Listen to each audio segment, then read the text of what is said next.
iwe mambo ya kuteremsha gharama ya matibabu kwa wananchi ambao wako chini, walipe NHIF pesa kidogo kuliko matajiri, hiyo itafanyika. Na tumekuwa na discussions mingi sana na rais wetu, na he has full commitment to ensure that all those promises come true. Nimshukuru tena pia, ingawaje hatukuweza kumpatia 100% ya kura yetu, lakini akaona atupe nafasi mingi za ma CSs, principal secretaries.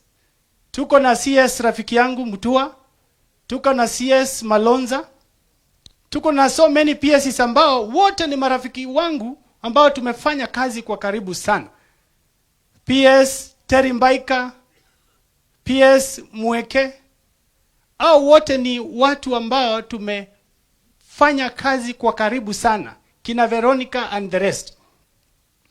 Hii ni serikali ambaye tuko karibu sana nayo, na hakuna sababu yoyote tusiweze kufanyia Wakamba kazi na pia Wakenya kazi. Nimshukuru rais wetu. Jamani, maajabu kwamba sasa leo mimi Kawaya, mtu mwenye ana mwili, mimi sasa ndio nasimamia stima yote Kenya. Yani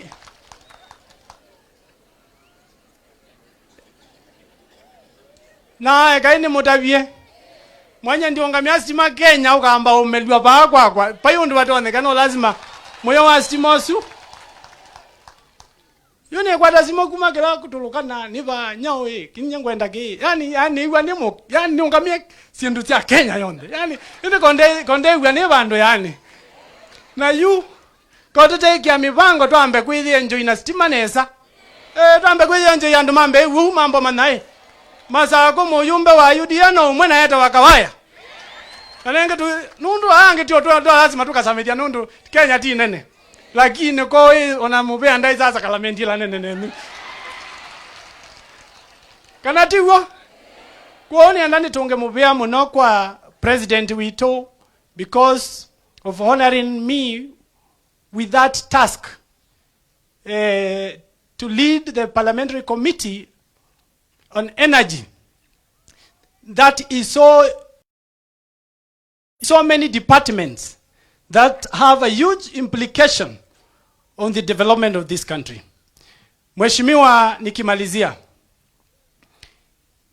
hii gesture ambayo ni ya leo, I want us to look at it kwa njia mbili, kwamba tushukuru huu msaada ambaye ofisi yako, ofisi ya rais wametusaidia.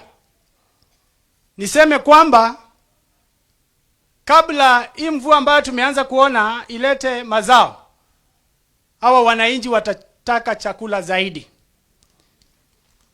Sasa itabidi tujipange kurudi tena na tena,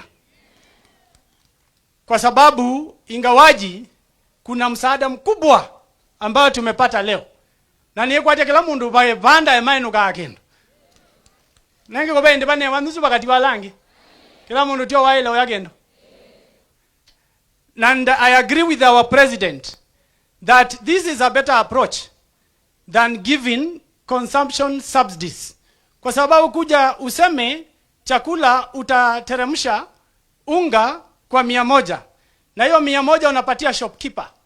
It is very difficult to audit. Uweze kujua huyo shopkeeper aliuza mifuko ngapi. Na wakati kulikuwa na wizi mwingi na corruption, they were using consumption subsidies as a channel to steal. Na therefore ni better so that badala hii pesa ya kusubsidize sina nunuliwa chakula mingi inapewa watu free, kwa sababu wakati una subsidize chakula una subsidize unga hata kwa tajiri ambaye hahitaji hiyo subsidy, because the moment unasema umeteremsha hii, mimi kweli Kawaya nilikuwa nataka kuteremshiwa, si 100 yangu iunganishwe na 100 nyingine ipewe mwingine for free, kama hiyo pesa iweze kupatiana msaada kama relief food, it is a better approach. Na tuweze pia kuunganisha chakula zaidi ndio tuweze kusaidia mashule zetu. I want to thank Red Cross kwa ile kazi wamekuwa nafanya. Nataka pia nishukuru Hindu Council, Your Excellency, tuko na organization inaitwa the Hindu Council ambaye hii area ya Wamunyu wametusaidia sana wametupatia school feeding program for quite a number of schools and so many others. But moving forward, we need to find a way, a long-lasting solution, kwamba sometime in future we will not depend on relief food. Nyinyi kama vile mmesikia na nimesikia watu wa Red Cross wanasema, huenda pia tukokosa kupata mvua ya kutosha huu msimu. And therefore our solution lies in irrigation. Na serikali iko na uwezo, tusaidiane tuweze kutoa maji mahali ambapo hiko, tusaidie wananchi waanze na small scale irrigation so that we become food secure. Na mimi tayari nimeanza, mmesikia kwamba nimeanzisha mradi wa kutengeneza stima hapa kwa river. Mradi wa kwanza ambao nimefanya huko saa hizi 80%. I'm generating electricity so that I can use that electricity to pump free water from the river, nitoe nje kwa mabarabara na kwa mashamba watu waweze kufanya small scale irrigation. Kwa sababu miradi mingi ambayo mmoja umesikia mheshimiwa wenu anaongelelea MCA na mradi ingine inaitwa Kiaka, all those projects have collapsed. They have collapsed because the electricity bills are so high. Hiyo ya Kiaka saa hizi iko na bill ya 7 million within a very short time.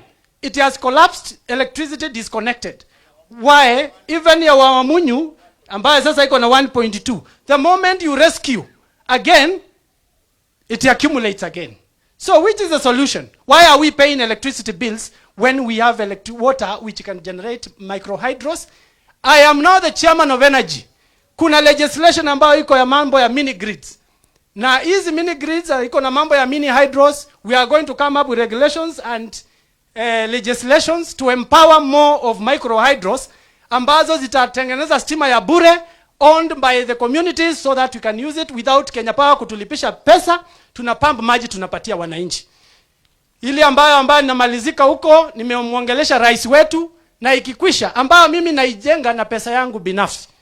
Na rais wetu ambaye ako na a lot of interest in this line of microhydros has told me he will come to commission that project when it is ready. And I am sure his commissioning will open ways so that now there is room for expansion of this kind of projects across the country so that we become food secure. Na watu ambao wanachafua river yetu, I am happy we have a good governor. Wavinya ambaye nimefanya kazi na yeye kwa siku mingi. She is like a mother to me. Mtafute Sakaja, muongee mambo ya kuchafua hii river. Kwa sababu wakati mimi naanza kazi yangu hapa, sitaki uchafu kwa hii river. We are going to start charging and suing companies ambazo zinachafua maji yetu katika Athi River. Because then we cannot have one route ambao sasa tunatolea watu maji and there is somebody who is busy then polluting our river. With so much said, mimi ni washukuru sana na niseme bwana cabinet secretary, we will go far with you. Mimi naona jani yako, safari yako ni mrefu. Kwa utulivu wako tutatembea hii safari pamoja na tutaweza kusaidiana kwa mambo mingi ambayo inahusu siasa na ambayo pia inahusu kusaidia wananchi wetu wa Kenya. Gaina muadhime mono. Asante sana Mheshimiwa Kawaya. Mgeni wetu wa heshima, naomba sasa fursa hii ni hand over mic kwa County Commissioner Machakos, Madam Roda. Tafadhali tukaribishe kwa makofi moja. Pili. Karibu.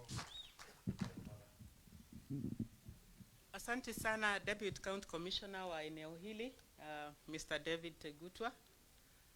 Mgeni wetu wa heshima wa siku ya leo, Prime Cabinet Secretary Honorable Musalia Mudavadi, Mheshimiwa Governor wetu wa Machakos, Mheshimiwa Governor wa Vinya Ndeti, Mheshimiwa wa eneo hili ambapo tuko leo, Mheshimiwa Vincent Msioki, our partner ambayo ni Red Cross wakiongozwa na Dr. Simiyu, maafisa wote wa serikali ambao mko hapa, waheshimiwa wabunge na kaunti ya Machakos na wananchi, hamjambo. Hamjambo tena. Mgeni wetu wa heshima, tunafuraha sana kuwa nawe siku ya leo. Ni siku muhimu sana kwa watu wa Machakos. Wakati tulielezwa kwamba tunahitaji kuwa na siku kama ya leo kwa sababu kuna launch ya chakula ambayo inafanyika Kenya mzima ikiongozwa na mheshimiwa wetu Rais Dr. Samoei Ruto.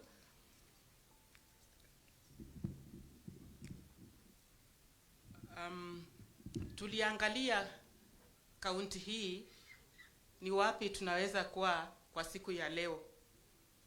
Na tukiangalia vile tuko affected in the county, sub-county zetu za Mwala, Yata, Masinga, among others, Kalama ndio most affected. Kwa hivyo tukasema kwamba tuwe hapa Yathui, naambiwa nitamke Yathui. Siku ya leo ili uweze kuangalia we mwenyewe, uone vile Machakos inakaa na pia vile wananchi wa eneo hili wanahitaji msaada. Tungependa kushukuru serikali kuu kwa sababu wiki 2 zilizopita tumepata chakula ambayo tumeweza kupeana kwa kila sub-county. Na pia tunashukuru Mheshimiwa Governor kwa sababu amekuwa akishughulika sana kutafutia wananchi wa Machakos chakula, na amepata chakula kingi kutoka kwa washikadau. Mgeni wetu wa heshima tulipopata chakula hiki ambacho tulipata hapa awali kilikuwa ni gunia 4,000 ya mchele na gunia 1,600 ya maharawe. Tulisema tuweze kupea wakongwe katika sub-county zetu zote, na pia tuweze kuangazia mashule zetu, kwa sababu tukipea chakula kwa shule basi watoto wanaweza kuja shule na waendeleze na masomo, kwa sababu wengi walikuwa wafiki shule kwa sababu ya njaa. Lakini kwa sasa watoto wetu wameweza kurudi shule kwa sababu tumeweza kupeana chakula kwa shule, na tunahakikisha mgeni wetu wa heshima kwamba huu mwezi ambao umebaki, kwa sababu watoto wako shule mpaka karibu tarehe 24 mwezi huu, watakuwa na chakula ili waweze kwenda shule na waweze kufanya mtihani wao. Tunashukuru serikali siku ya leo pia kwa sababu tumepata chakula hiki ambacho tunapeana hapa, na pia tutapeana katika sub-county zingine na sama shule, kwa sababu kile chakula tumepata leo ambacho tutapeana hapa na pia iende kwa mashule ni gunia 1,200 ya mchele, gunia 480 ya maharawe, na cartons hizi za nyama ile ambayo imesagwa carton 300 ambazo zitapeanwa hapa. Kwa hivyo wakongwe, leo kuna nyama sio maharawe peke yake. Leo tutaenda nyumbani na nyama hata kama ni kidogo. Kwa hivyo tunashukuru serikali kwa jambo hilo. Vile waheshimiwa wamesema, kaunti ya Machakos imekuwa affected kwa mambo ya chakula, kwa sababu kwa msimu miwili sasa hatuchakuwa na mvua ya kutosha ya kuweza kuzalisha chakula cha kutosha. Kwa hivyo tuna population katika Machakos County ambao ni watu 509 ambao wanahitaji msaada mpaka tuweze kupata chakula, ambazo ni households 142,680. Kwa hivyo hawa mgeni wetu wa heshima wanastahili kuendelezwa na kupewa chakula kila wakati mpaka tuweze kupata chakula msimu huu ukifika. Na tunatumaini kwamba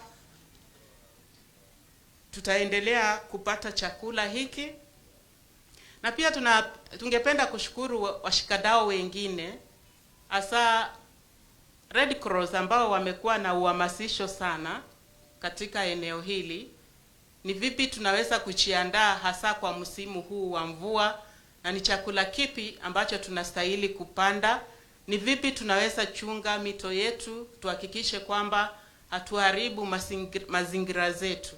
Kwa hivyo tunawashukuru sana Red Cross kwa kuwa mshikadau mwema, na pia tunaomba kwamba tunapoelekea msimu huu wa mvua, mnapohamasisha pia kama kuna njia ya kuweza kupata miche ili tuweze kupea wananchi, tutashukuru sana kutoka kwa shirika lenu.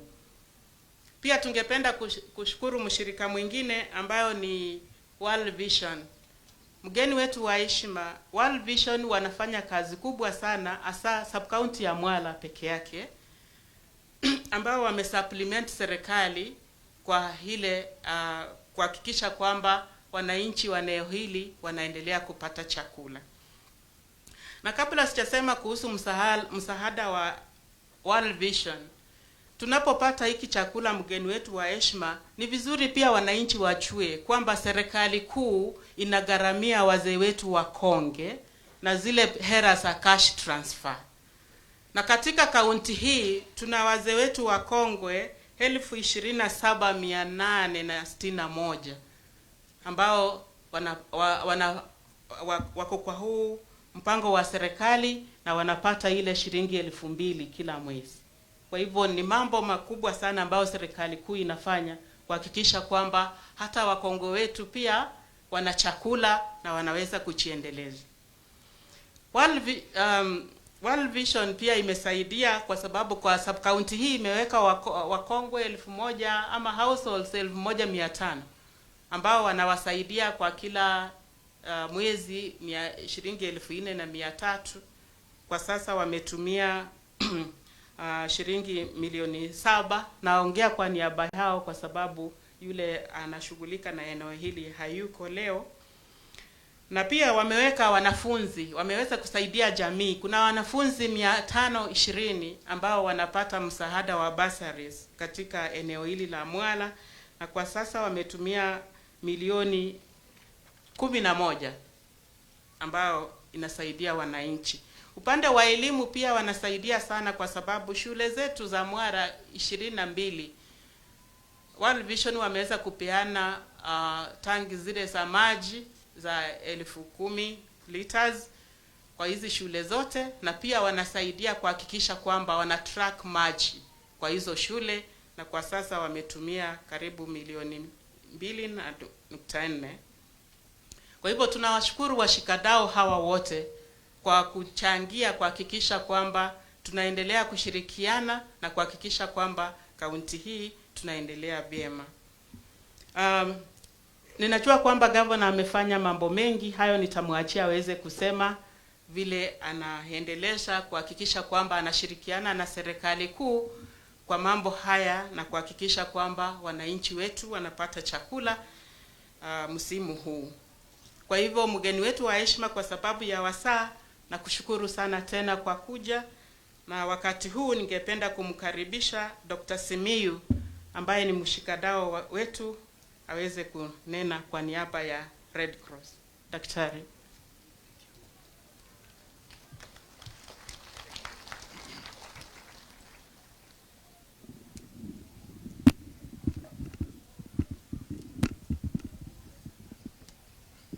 Okay, thank you.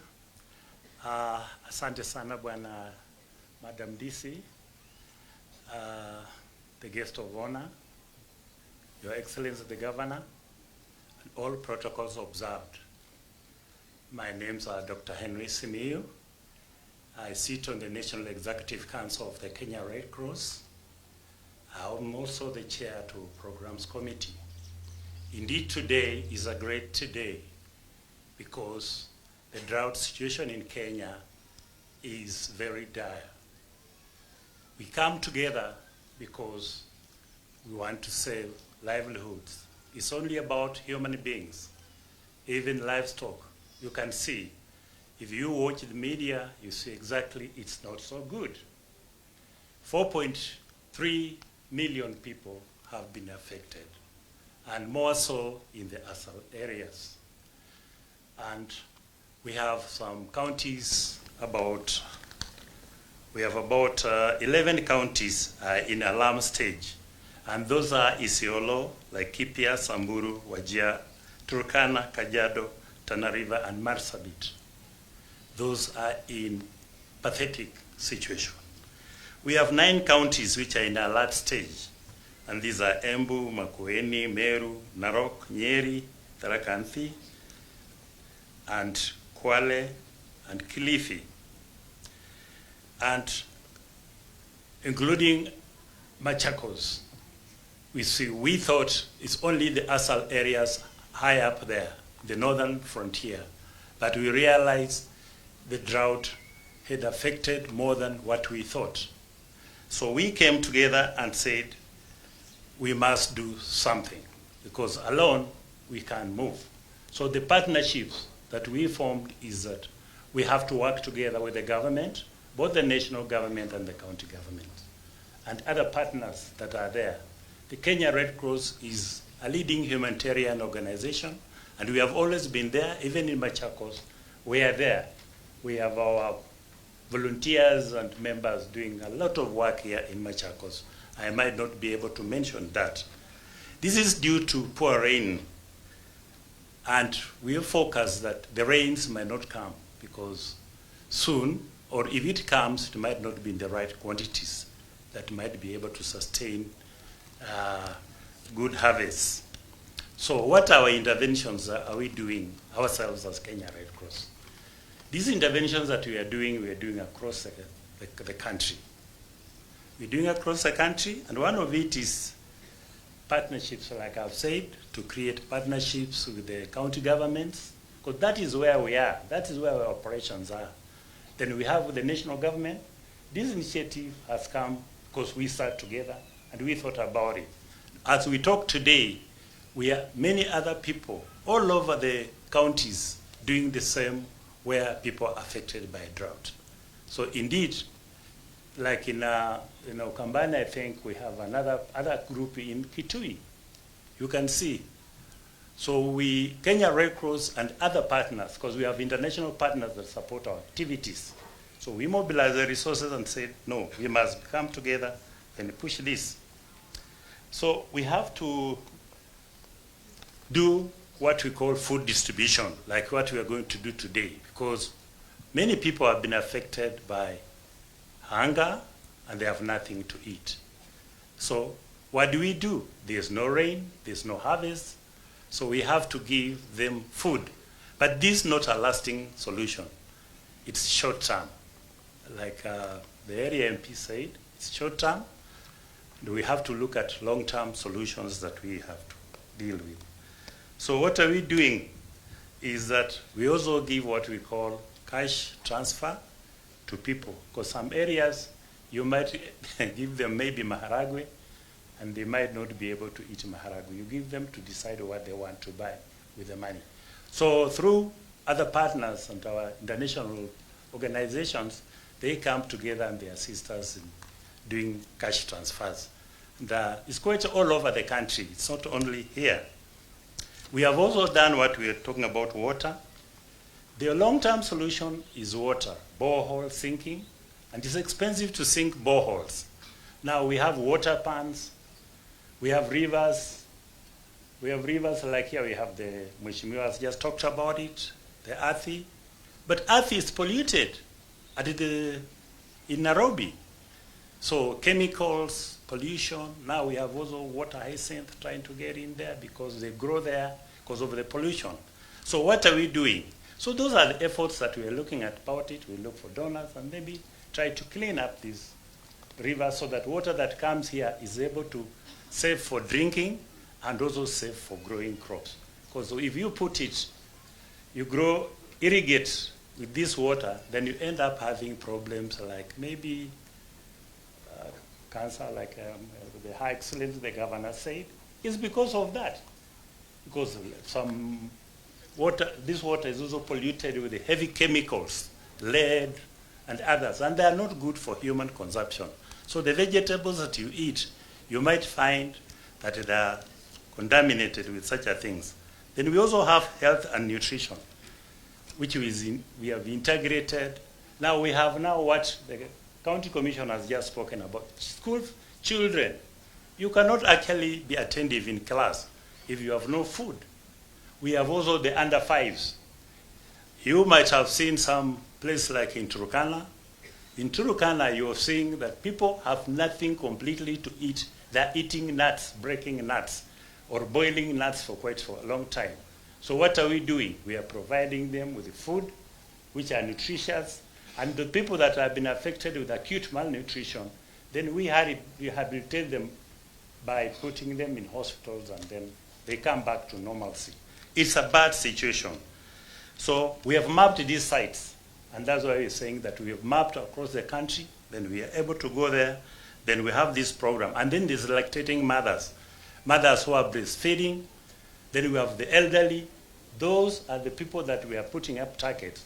But we have a problem with now resources. Resources are quite difficult for us to come across. The Kenya Red Cross deals with volunteers, so we have to look at the partnership that I'm saying. And we are very great today.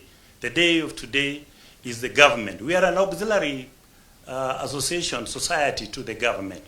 So the government comes in, we have the network, we have the people, we are able to move up there. And finally, to finish, is that, for example, in Machakos, we have come up with, put up drought-resistant, tolerant seeds so that people can plant, so that instead of waiting for us to come with donations, you have seeds that can be able to tolerate the seeds. You are the Prime Minister. Those are the interventions that we are doing, and the efforts and your assistance as the national government and the county government, we are likely to walk a longer distance. Thank you very much. Asanteni sana. Okay, asante sana Dr. Simiyu. Wakati huu sasa ningependa kumkaribisha gavana wetu wa Machakos, Mheshimiwa Wavinya Ndeti, ili aweze kunena. Karibu, gavana.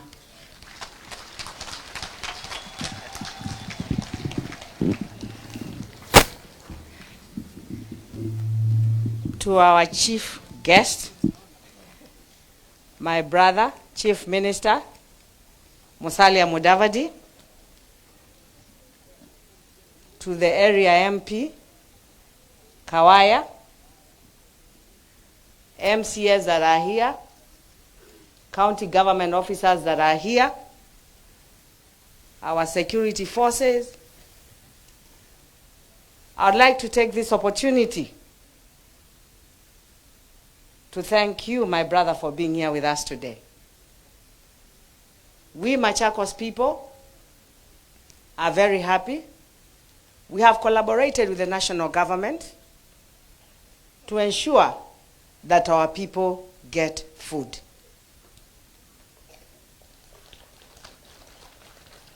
Molio is a big issue in Ukambani.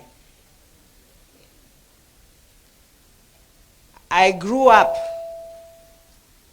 my people still being given molio.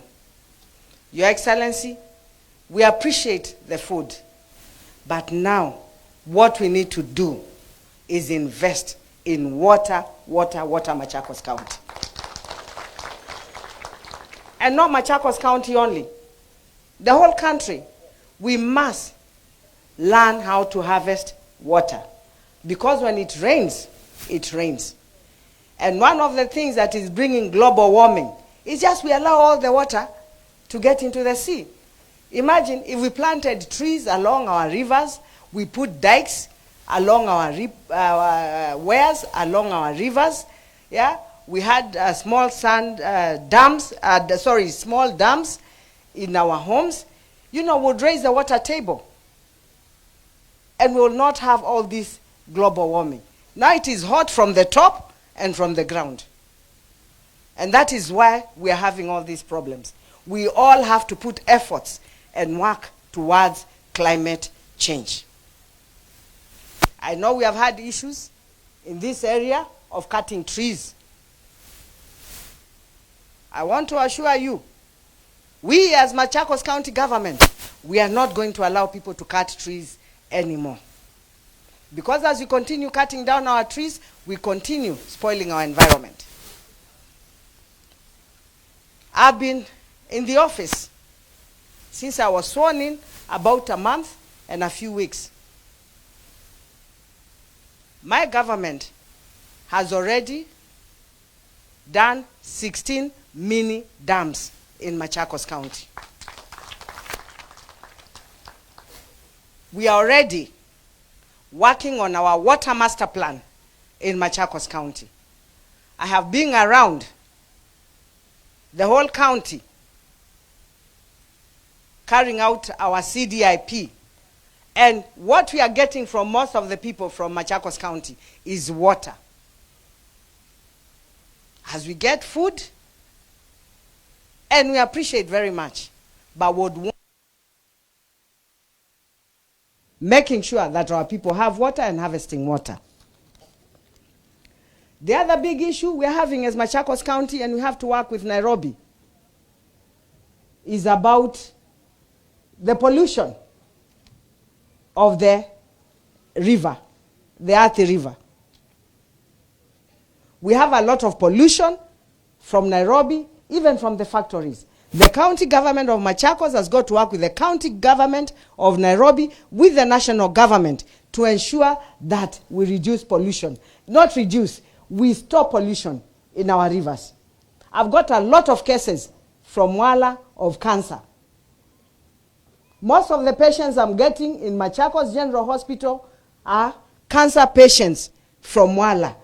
And it is to do with the river, the pollution of the river.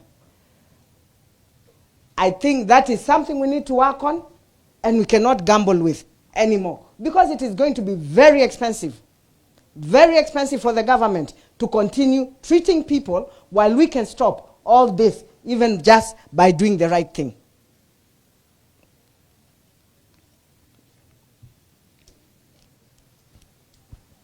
In Machakos, we have also decided, we are blessed with the sun. It is too hot. Apart from the river, we are also going to harvest this sun to pump our water and reduce our electricity bills.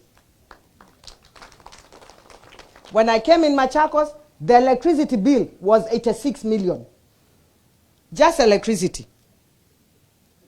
Mheshimiwa Kawaya, I'm going to take a bit of business from you and invest on solar. Because solar is what is going to help our people. Baito, Tetongea, Chief Minister, Musalia Mudavadi Mubea Nondwa Okakukwito. Tiwo, Twe Mutongea Mubea Muno, Nande Aema Okaku, Nondo Oyo, Mokamanya Eto Siane, Wene Witu Amusi.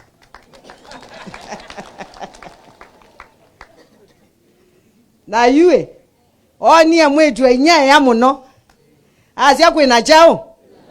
Kwena anza, na mambia na moni mea kueta chao, leu, dina ati ndio na nyuko ndio sa maoni menyu, maondo ala muenda mekwe, kila muna nene ye munone kewo na anza, tiwa, kewo na anza, na andi nena nenyu nena amoko uliai, muenda na ambo munenga leu, kana muenda tutwa leu maskulune, muna ambe yata,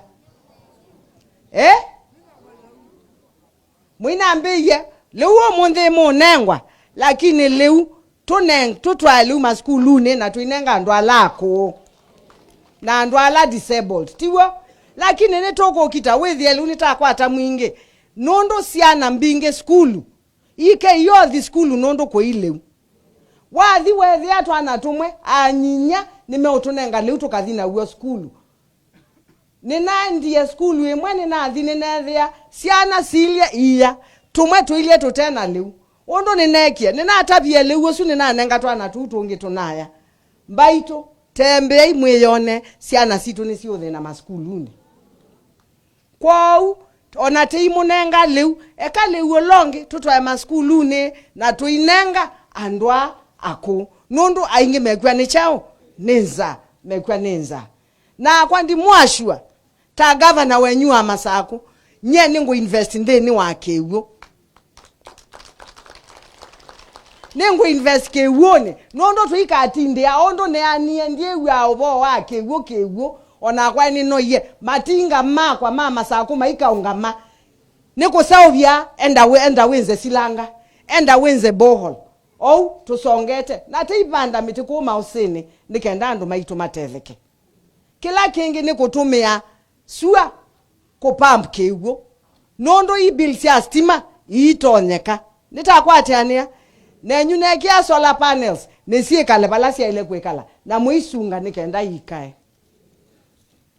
Tio mwisi kila kiende. na si amusiti chao kila kingi nosio wathi osio wito andu ainge kuma Mwala wathi pa ya masaku metwa mena cancer na mundu kuthi treatment yesu ya cancer mpaka mwiso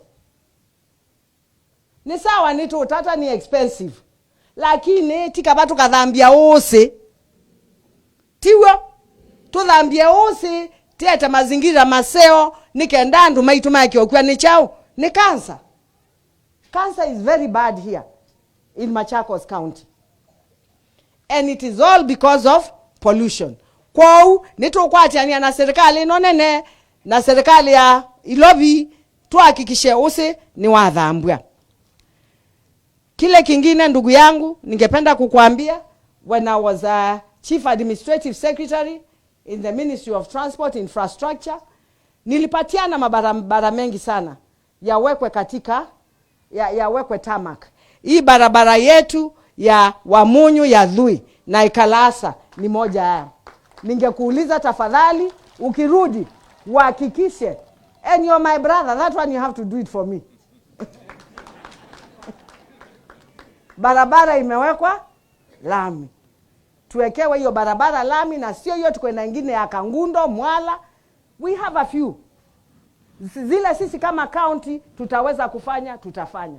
Lakini mnajua bajeti yetu sio kubwa kama yenu. Yenu ni 85%, yetu ni 35%. Tunaelewana? Kingine ningependa kusema, TVET's youth polytechnics are under county government, of course working with the national government. Kama ni gari niko nazo, kujeni mchukue gari.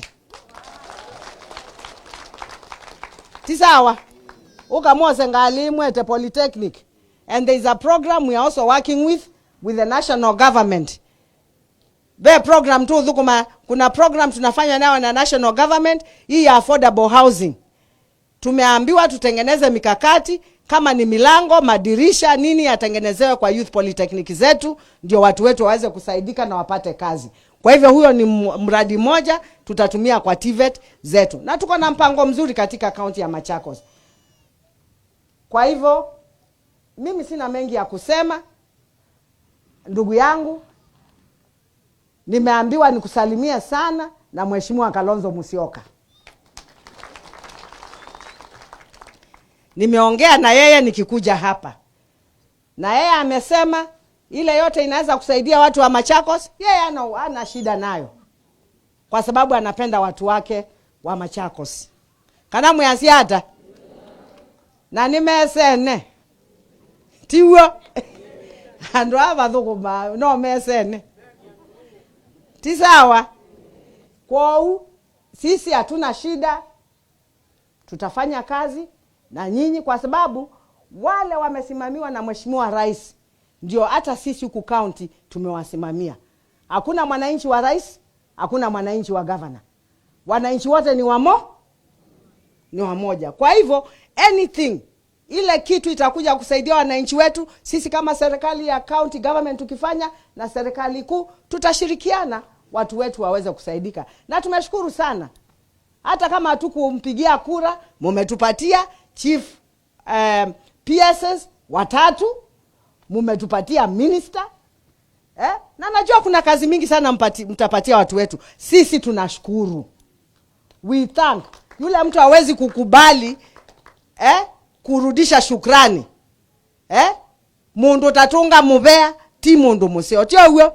Tina anangiwa minister, tina anangiwa minister ele tisawa. Na tunenga ma PS. Tia leo tungo mubea. Mbese isu ikenuka aba. Ikenuka ko kwito. Mayeka mande okula kungi maike kao ko kwito. Kwa hivyo sisi tunashukuru sana. We thank His Excellency. We also thank him na deputy yake na wewe pia. Tulikuwa na mkutano sisi magavana kama the ASAL areas. Tukaitwa, nikaenda kwa list, nikaangalia Machakos haikuwa hapo. Mimi nikamwambia deputy governor, deputy president, nikamwambia tafadhali wewe na Mheshimiwa Rais, tembeeni Ukambani muone. Ukambani kuko na shida. Hata nikiwa Kitui nilimwambia, niliingia kwa gari peke yangu, nikatembea Masinga, nikaona vile kulikuwa na shida. Huku kwetu kuko na shida. Na nashukuru mlikubali kutuongezea kwa hiyo list na chakula imeanza kukuja. Asanteni sana, tunashukuru. Mnatengeneza 400 dams, alituambia Machakos County ikuwe ndani ya hizo 400 dams. Sisi tutashirikiana na nyinyi, mimi sina mengi ya kusema. Hapa sisi tunafanya kazi vizuri. Our security forces are A1. The county commissioner na watu wake tunafanya kazi na wao vizuri. Tunasaidiana, serikali ya county na serikali kuu hapa mashinani tunafanya kazi vizuri. It's a very peaceful place. As here, we don't have any problems. Kwa hivyo tuendelee na kufanya kazi pamoja kwa sababu sisi wote tunafanyia mwananchi moja. Mheshimiwa, ningependa kuchukua hii nafasi sasa nikualike, na kabla sijakualika, sisi tunakuaga na national anthem yetu ya Machakos County. Na because we are very patient and we know God and we know God is able, tunajua Machakos yetu itaendelea vizuri. Alama mwetela mwiyai keu wabinyawo makambata nandwa utandio makasemba mateunoa makatambo kamateo nyala mweyai manyesya nyesya kwetela beba manyesya manyesya kwetela. I would like to take this opportunity to welcome my brother, the Chief Minister of the Republic of Kenya, Honorable Wycliffe Musalia Mudavadi.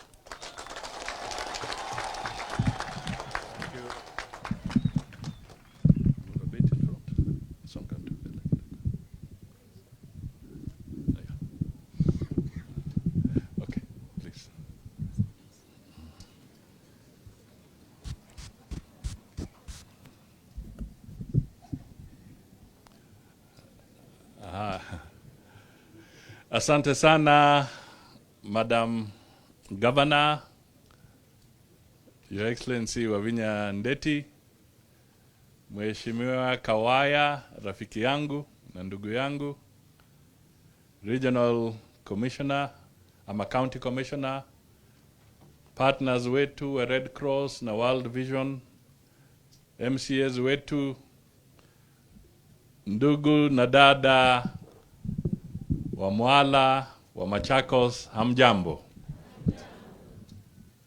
Mimi ndio Musalia Mudavadi.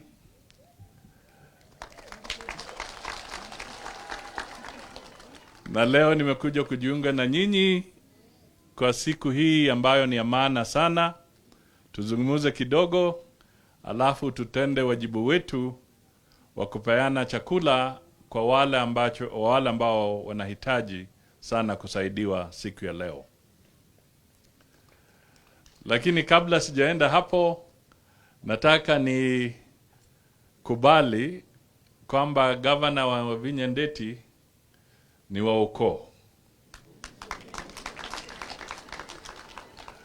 Baba yake moja ambaye anaitwa Nduva anaishi London, ameoa dada ya mama yangu.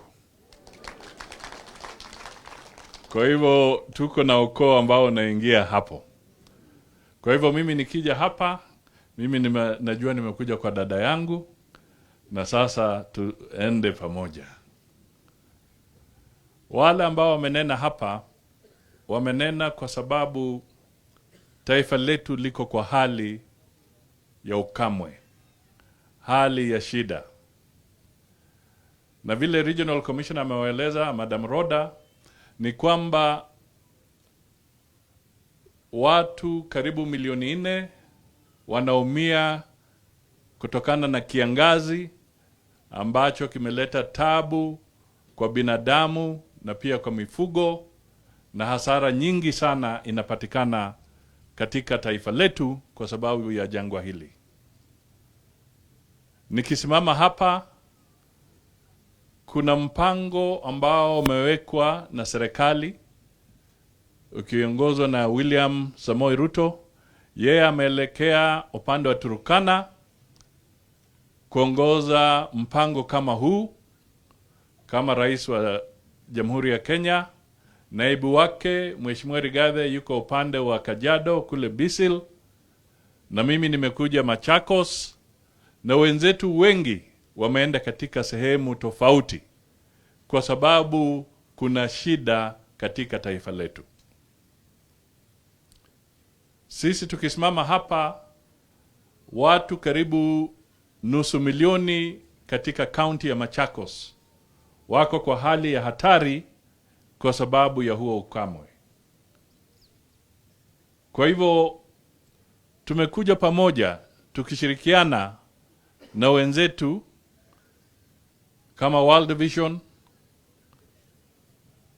kama shirika la Msalaba Mwekundu, Red Cross, tukisema kwamba ni lazima sisi wote tuvute pamoja, pia na serikali za county, tujaribu kusaidia wananchi pahali popote walipo kwa wakati huu ambao kuna shida.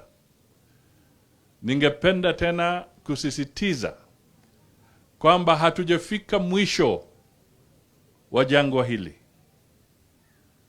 Wale ambao wataalamu ambao wamekuwa wakidadisi ama wakitabiri vile mvua itakuja, wanatuonyesha kwamba hali hii ya ukosefu wa mvua huenda ikaongezeka hadi paka labda mwezi wa Februari na kwenda zaidi. Kwa hivyo ni jukumu letu kama Wakenya na kama serikali kushirikiana haraka na kuweka mipango ambayo itatusaidia ili tupunguze ile shida ambayo itatokana na hali ya ukame. Na wenzetu wamenena kuhusu kujenga mabawa, kuhusu kuhakikisha kwamba kuna mbegu ambazo zitapeanwa ambazo zinaweza stahimili ile hali ya ukame, na pia tuwe na njia ya kuhakikisha kwamba logistics za kufikia watu wengi ziko sawa. Hatuwezi tukafanya sisi peke yetu. Ni lazima tushirikiane sehemu zote za kiserikali, county na ya kitaifa na marafiki zetu. Kwa hivyo tutapeana chakula kidogo hapa, lakini safari ni ndefu.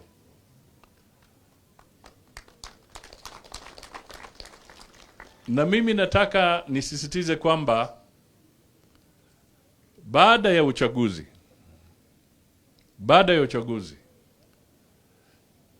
shida ziko. Tuweke mambo ya election nyuma kidogo, kwa sababu hata tukiendelea na blame game hatutasaidia sasa. Mamlaka yamepewa na wananchi kwa wale wako kwa wadhifa mbalimbali. So now we must put behind us the blame game, because if we engage in the blame game, sooner or later the currency of blame game will end. And it might end faster than we imagine. So we must now move away from the blame game to service delivery and support for the people of Kenya from wherever we sit. Hiyo ndio message ambayo mimi nataka nisisitize. Rais wa Jamhuri ya Kenya mwezi huu atakuwa akiwakilisha taifa letu katika kongamano kubwa la kitaifa kule Egypt kuhusu mambo ya climate change. Kwa sababu hali ya anga ulimwenguni imeanza kubadilika sana, na tusipochunga kama binadamu tutakuwa na shida, kwa sababu climate change ndio inafanya tuko hapa sasa kwa mambo ambayo ni ya intervention. Rais ametangaza kwamba anataka katika muhula yake wa kwanza na wa pili, tukimaliza tuwe tumepanda katika Kenya hii mabilioni na mabilioni za miti. Na mimi nimefurahi kwamba hapa mumetangaza kwamba hiyo program pia mtakuwa nayo. Tuhakikishe kwamba hiyo environmental conservation ambayo imetangazwa, tuhusike, tupande miti, tusikate miti kiholela. Na ndugu yangu Mwala, wewe kama mwenyekiti wa Energy Committee, hiyo ni kamati ya muhimu sana. Tunataka pia tujiulize ni kwa nini mwananchi anakata miti. Anakata miti kwa sababu anatafuta energy, anatafuta fuel ya kupika chakula. Sasa kwa huo utaratibu wa sola, wakati tunaweka sola ya kufanya pumping ya maji, tutafute mbinu ya kuhakikisha kwamba pia katika hali ya cooking we can come up very rapidly, and a lot of people have already started doing that. We find a way of making sure through legislation and even where necessary through interventions of dealing with taxation obstacles, tuhakikishe kwamba even for cooking the ordinary household can have proper solar cooking facilities, ili wawache kukata miti, watumie jua kupika chakula. Na haya yote yatawezekana ikiwa tutashirikiana pamoja, tuzungumuze, tujadiliane na tuwe na sera ambazo zinalenga mwananchi. Hilo ndio jukumu letu. Nataka tena niseme kwamba mimi governor nimewahi mara nyingi sana kupita kwa ndege nikifata hiyo mto Athi. Ukianzia Nairobi, the river is black. Kama hii microphone mimi nazungumza nayo. Ukiwa juu unaona ni nyeusi. Ukikuja chini unaona kwamba inaanza kukua green. So it is a very serious issue. Very serious. And I can tell you that the government is looking very seriously on a serious program ambayo itakuwa chini ya Deputy President, kuhakikisha kwamba the cleaning of Nairobi River is an urgent issue on the agenda. The rivers of Nairobi zile zinakuja alafu zinamwaga unakuwa Athi River. Ni lazima there is a concerted and deliberate effort, and urgent one. And we are appealing even to the international community kwamba we must clean Nairobi River. We must clean it. Once we clean them, Athi River will become clean. And also the people who are discharging, zile factories ambazo zina discharge uchafu na sumu kwa haya maji, it is going to be very expensive and punitive very soon if they don't stop that habit. Kwa sababu maisha ya watu yako kwa hali ya hatari, maisha ya mifugo na kadhalika. Ule ugonjwa wa kansa ama saratani ambao Wavinya amezungumzia ni ugonjwa ambao una shida nyingi sana. Saratani ikiingia kwa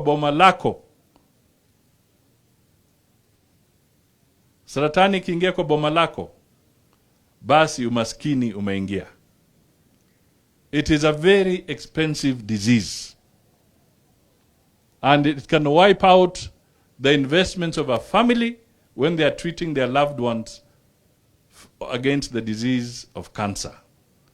Kwa hivyo ni lazima sisi wote tushirikiane, tuhakikishe mambo yatakuwa sawa. Nikimalizia, nataka tu niwahakikishie kwamba William Samoei Ruto ni rais wa Jamhuri ya Kenya. Hatabagua, serikali yake haitabagua ati nani alitupigia kura ama nani hakutupigia kura. Ukweli wa mambo, kila Mkenya analipa ushuru. Na kila Mkenya ni lazima ahudumiwe. Nafasi yake ya kidemokrasia ya kuchagua kiongozi ambaye anataka itakuja baada ya kila miaka 5. Na mimi nataka niwahakikishie kwamba sisi katika serikali ya Kenya Kwanza ni wangwana. Hatutakuwa na tabia ya kutumia nguvu za serikali kushurutisha watu na kuwaweka kwa kona, kuwalazimisha lazima wawe kwa mrengo fulani wa serikali. Hiyo mambo tunataka ikome katika Kenya hii. Watu wawe huru, wachague viongozi wao vile wanavyotaka, na waachane na mambo ya kusema serikali itatumia nguvu za kimabavu kuwalazimisha wawe na mrengo fulani. We want that to be the past. Tunataka tutoke pale. Kwa hivyo mimi nataka niambie Governor Wavinya Ndeti, we shall work together. Tutafanya kazi pamoja. Mwala here knows very well, yeye ni Kenya Kwanza, we shall work together. Hatutakuwa na ubaguzi, tunataka Wakenya wote wasonge mbele, tusaidie watoto wetu kwa mashule, na programs ambazo mko nazo za kuweka chakula kwa mashule na kadhalika zitakuwa za muhimu sana, because that is how we are going to help in transiting from this very difficult time of drought and hunger. Kwa hivyo nitawaachia hapo ili nisizungumze sana, na Mheshimiwa Wavinya ambia ndugu yangu Kalonzo asante sana kwa salamu zake. We appreciate. Yeye ni rafiki yangu, yeye ni ndugu yangu. Siasa ni namna hiyo. Lakini sisi wote ni nini? Ni wa Kenya. Na tuendelee mbele, tufanye kazi kama taifa ambalo linataka kila mtu awe pamoja. Kwa mambo ya usalama, nashukuru sana kusikia vile governor amesema kwamba katika eneo hii kuna ushirikiano mzuri sana kati ya security wote na government agencies zote na wananchi, na security iko kwa hali ambayo ni sawa kwa Wakenya. That is very good and we thank you for it. Kwa hivyo nadhani tumemaliza hapo, sitaongea. Regional Governor, thank you for giving us those statistics. Zinaonyesha the situation is serious. I hope the members of the media, the Fourth Estate, you will pick up that data. Those statistics are very crucial in helping people understand that we are facing a crisis in the country.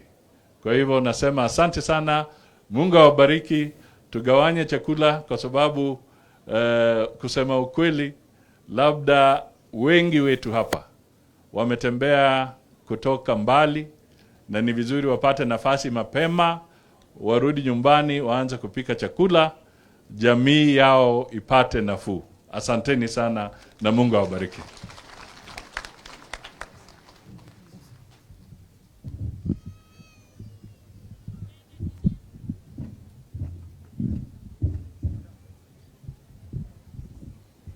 Asante sana mgeni wetu wa heshima. Kabla hatujaingia kwa kipindi cha kugawa chakula, kwa sababu tukimaliza pale basi tutaweza kuondoka, ningependa kumuomba Father Stephen ingia kwa maombi. Ako hapa? Karibu.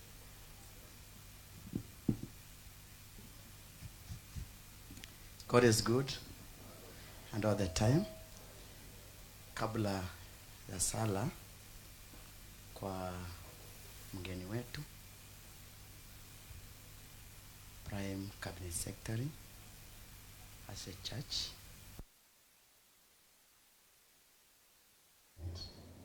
for this noble task ya kuangalia wananchi wa Kenya. Fikisha shukrani zetu kama kanisa, tuko mashinani and we know venye watu wetu wameteseka kwa ajili ya njaa. Tunasema ni asante for gracing the occasion. Kwa our governor, we want to thank you kwanza kwa upendo ambao umeonyesha kwa watu wa Machakos na Kenya. Tunakutakia mema. Tunasema ni asante kwamba you said less than 2 months mambo yanaanza kusonga mbele. We appreciate and thank God for that. To our member of parliament, engineer, tunakupongeza kwa ile kazi umepewa ya Kenya. You are our son. We are proud of you and you have done a lot in this region. Nimeona maji, rangi ya maji ambayo umeanzisha. Kweli tukifuata hiyo barabara, hawa watu wa Mungu watasaidika. Kwa viongozi wetu, our county commissioner and your team, tunasema ni asante kwa ushirikiano ambao tuko nao kudumisha amani na kuhakikisha kwamba sera za serikali zinaenda mbele. Sisi tunasema ni asante kama kanisa, tutawaombea, tutawakia mema kwa sababu hawa wananchi wanashiriki katika kanisa na tunaona hawawezi kuomba vizuri kama wako na njaa. Otherwise, kila mmoja tunasema ni asante kwa kufanikisha sherehe za leo. Watu wa Red Cross, service to humanity is service to God. Na watu wa World Vision, we want to appreciate the good work that you are doing to elevate and to empower our people. Otherwise, tutaomba. Najua msaada wa kwa kweli ni kutoka kwa Mungu. When you read Exodus chapter 3, God said, I have seen and heard the cry of my people. You are our Moses, our leaders. Kindly lead us to overcome the many challenges that we face every day. Kwa hivyo tukimye sasa, tumuite Mungu atubariki. Na tukikimya, tuombee mvua. Tuombee mvua. Kwa jina la Baba, la Mwana na Roho Mtakatifu. Bwana awe nanyi. Mungu, tunasema ni asante kwa wema wako na baraka zako nyingi ambazo umetukirimia. Umetupenda sana, ukatupatia serikali, viongozi ambao umewapa nafasi ya kutuongoza kama wachungaji walio wema. Mungu, wakati uliumba ulimwengu, uliweka mimea ili watu waweze kupata chakula. Tunasema ni asante kwa sababu tumeona wema wako na kwa kweli wewe ni mwaminifu. Tunasema ni asante kwa serikali yetu, viongozi ambao umetujalia, Rais mpendwa Daktari William, naibu wake, waziri, the prime cabinet secretary, ambao umewapa nafasi ya kuongoza nchi yetu ya Kenya. Serikali tunaiweka mikononi mwako, na hasa kwa hatua hii nzuri ambao wamechukua ya kulisha, kujaribu kuondoa umaskini na njaa.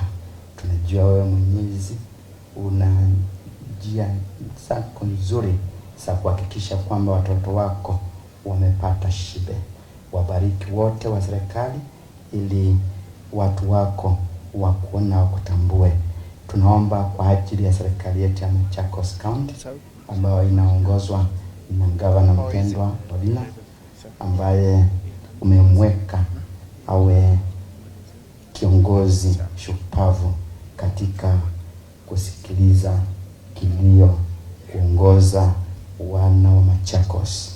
Endelea na kumpatia nguvu na hekima, akishirikiana na serikali yetu kuu pamoja na viongozi wote, ili Machakos iweze kuwa mahali pazuri ambapo tutakuona. Asante kwa hafla ya leo.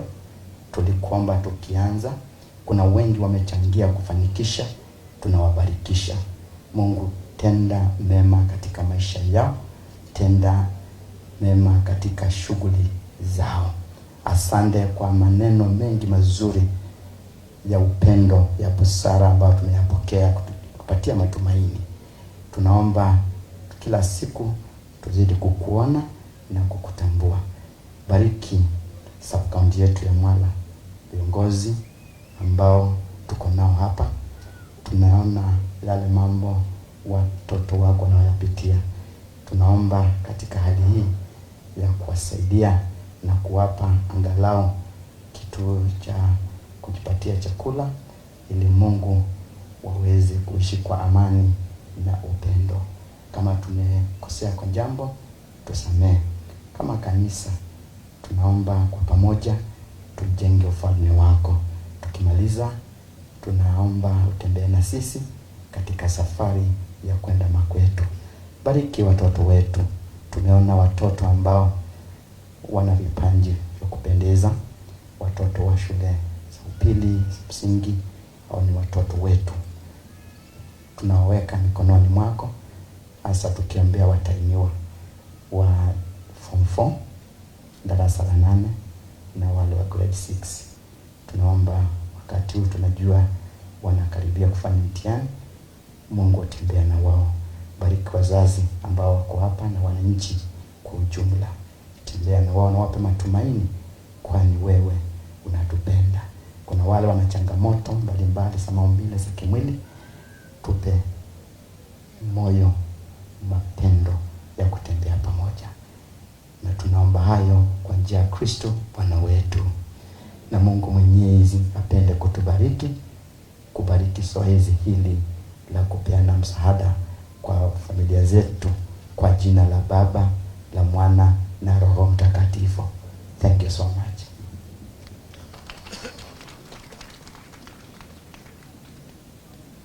Asante sana Father kwa kipindi hicho.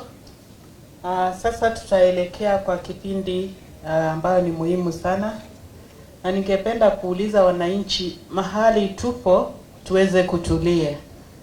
Kila mmoja wetu atapata chakula. Tutaanza na wale wachache ambao watakuwa na mgeni wetu wa heshima. Baadaye tutulie hivyo. Si mnaona lori ziko pale nyuma?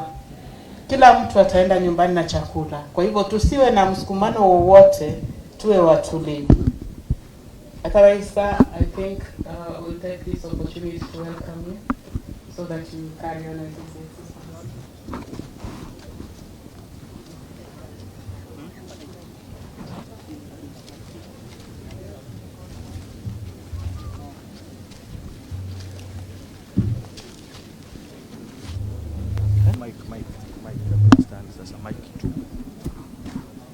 Mike iko kule.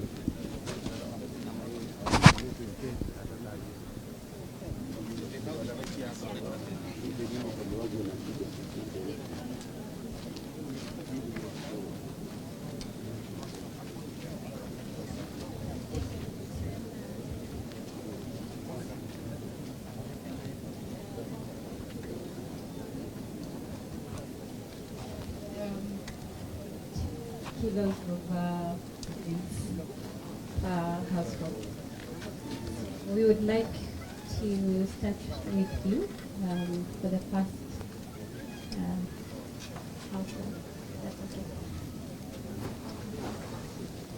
So, yes.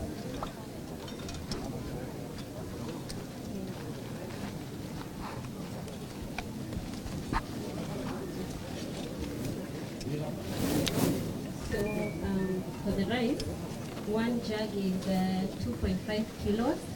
So for 10 kgs, we're going to put 4. Yeah, 4 of that.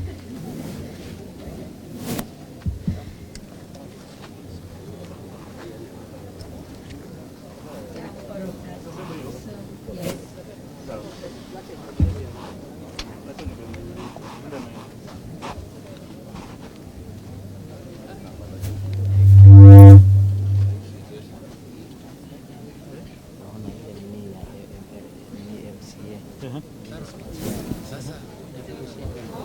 Sijui hakika kama wamerekodi. Wamerekodi. Nitauliza mtu wangu. Wamoja ama hapa? Wamoja ama hapa? Hii hapa ameongea msio wa mama. Kijana mfupi. Namjua? Tumchukue na ukipata ndio Utakusumbua mbona? 04 Level ni 04 0704 39 jina na Kevin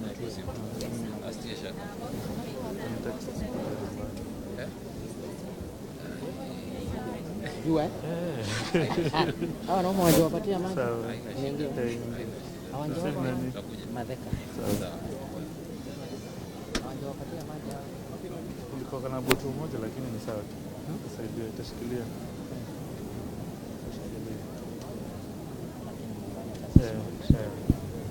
Kujikaza.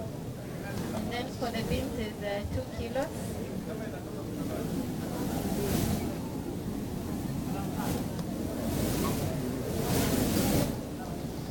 Yeah, that is 1.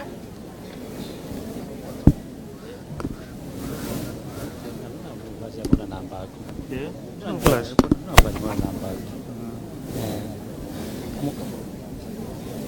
Mundu jarembea kumba kwa kama na mundu.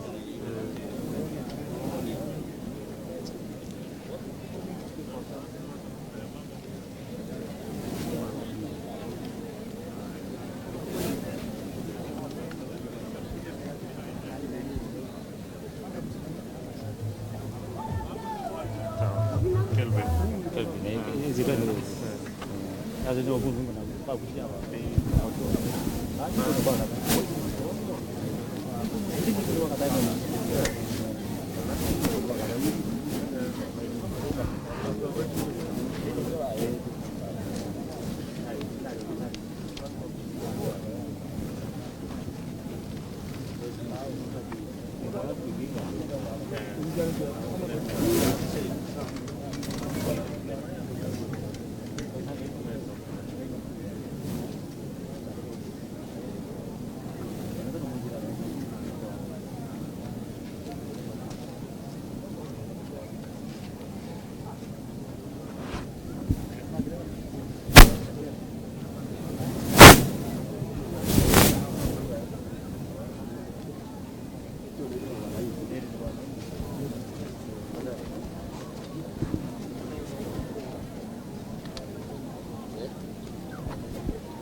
So.